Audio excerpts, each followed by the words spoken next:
Set on a beautiful 20-acre waterfront campus in Bath, Maine, on the banks of the Kennebec River, Maine Maritime Museum is home to a historic shipyard, exhibit galleries, lighthouse cruises, and educational programs.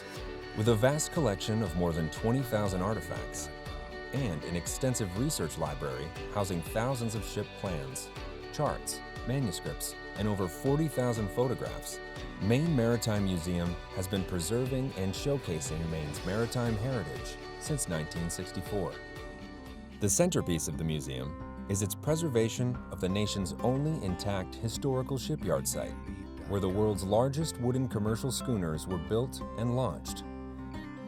Founded in 1640 and still known as the City of Ships, Bath, Maine was the ideal location for shipbuilding, with the Kennebec River giving access to both inland timber and the Atlantic Ocean. Bath shipbuilding began over 400 years ago, 10 miles downriver at Popham in 1607. Though the settlement failed, the colonists there built America's first ship, the Virginia of Sagadahoc, in which they sailed back across the Atlantic. Long before the 1850s, Maine led the nation in shipbuilding. Of the customs districts in Maine, the Bath district was the most prolific, producing 91 vessels in 1854 and over 5,000 in total, most of them owned locally and carrying cargo around the world. For coastal shipping, schooner-rigged sailing vessels were more economical, particularly for bulk cargoes like wood, lime, stone, and coal, as their fore and aft rigged sails allowed for a smaller crew to sail the vessel. Thousands of 2- and 3-masted schooners were the backbone of 19th century coastal maritime commerce. By the 1880s, 4-mast schooners and larger were pushing the economy of scale as the market for coal transport grew. In 1893, Frank Small and Captain Samuel Percy recognized this demand and formed a partnership here in Bath. Over the next 23 years, Percy and Small Shipyard, just outside on this museum site, would build 41 4-, 5-, and 6-masted schooners. Built for the coal trade, many were managed by Percy and Small and were some of the largest wooden sailing vessels ever built. Percy and Small is the only known historic shipyard site with surviving original structures. Currently still standing are the mill and joiner shop, paint and trunnel shop, caulker's shed, and mold loft. Though the large hulls of their vessels were built outside, many components were fabricated inside. The average ship build time was about 6 to 9 months. 2 launching ways allowed vessel contracts to overlap. The mold loft is where every vessel began. Lofting, a nautical term for laying out the ship's design full size, began with a hand-carved wooden model called a half-hull. From these models, measurements were taken and then scaled up on the loft floor to create patterns or molds, each representing the hull's changing shape from bow to stern. The wood for the ship's full-size ribs was cut and shaped according to these molds. Ship timber from Maine's interior was not readily available in the quantities required for Percy and Small. As the shipyard entered the 20th century, it was importing the wood it needed from Georgia, South Carolina, and other southern forests, brought north to Maine by schooner. The enormous masts of the Percy and Small schooners could only be found in the Pacific Northwest and were shipped east by railroad. The mill's main floor housed machinery to reshape the imported ship timber, including a sawmill and a large planer.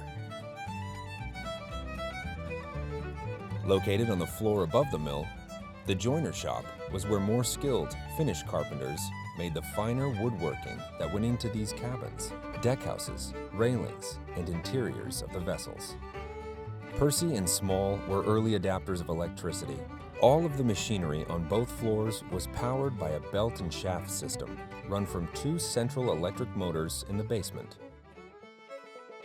Adjacent to the mill and joiner shop was the paint and trunnel shop.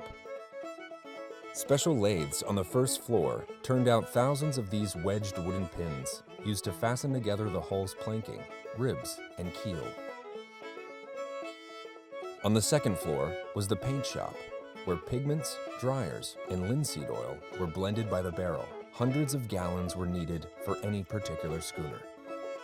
One building that did not survive was the blacksmith shop, the first building erected by Percy and Small at the shipyard.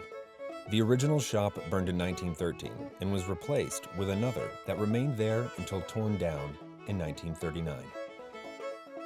The current structure is a modern design replicating the footprint and outline of the original blacksmith shop, with a working forge at one end.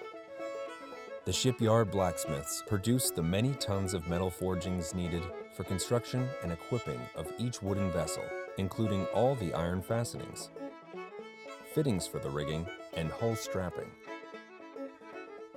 One end of the blacksmith shop housed a boiler that fed a long steam box.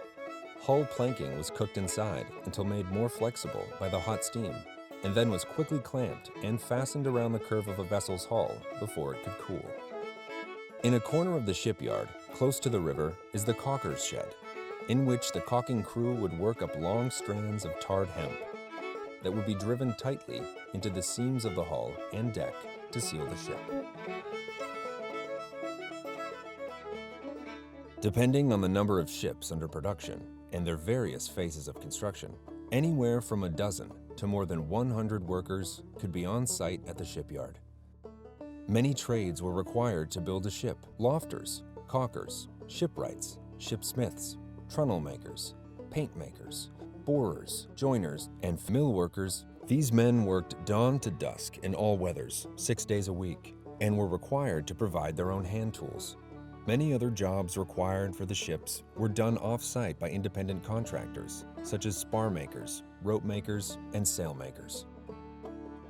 Of all the schooners created by Percy and Small, none was greater than their 30th ship, the Wyoming. Built and launched in less than 9 months in 1909, this six-master was the largest commercial wooden sailing vessel ever built. She could freight 6,000 tons of coal and proved to be a profitable vessel until 1924, when she shoaled off Cape Cod during a storm and was lost with all hands. Occupying the same location where the original ship was built stands a sculpture of the Wyoming, designed by Maine sculptor Andreas von Huhn and architect Joe Heems. This full-size evocation of the Wyoming is the largest outdoor sculpture in New England, depicting the bow, stern, and masts of the colossal ship that was built here over 100 years ago. Percy and Small Shipyard closed for good in 1920, as demand for coastal sailing cargo vessels succumbed to steamships and the railroads. The era of the great schooners had ended. The world's shipbuilding had also moved to very different materials. When Wyoming was launched in 1909, Bath Iron Works, just upriver from Percy and Small, had been building iron and steel ships for over a decade, still very much visible from the museum grounds. BIW is one of the country's major builders of destroyers for the U.S. Navy. The average lifespan of the Percy and Small schooners was 13 years. Only 4 of the ships retired from service. The other 37 were all lost at sea by fire, collision, storm, or being sunk by German submarines during World War I. Only by sheer luck and commercial disinterest did the shipyard and buildings of Percy and Small survive to become a museum site in 1974. Maine Maritime Museum has since grown into a world-class institution, broadly encompassing not only the story of Maine's shipbuilding, but also its fisheries, watercraft, harbors, and maritime life.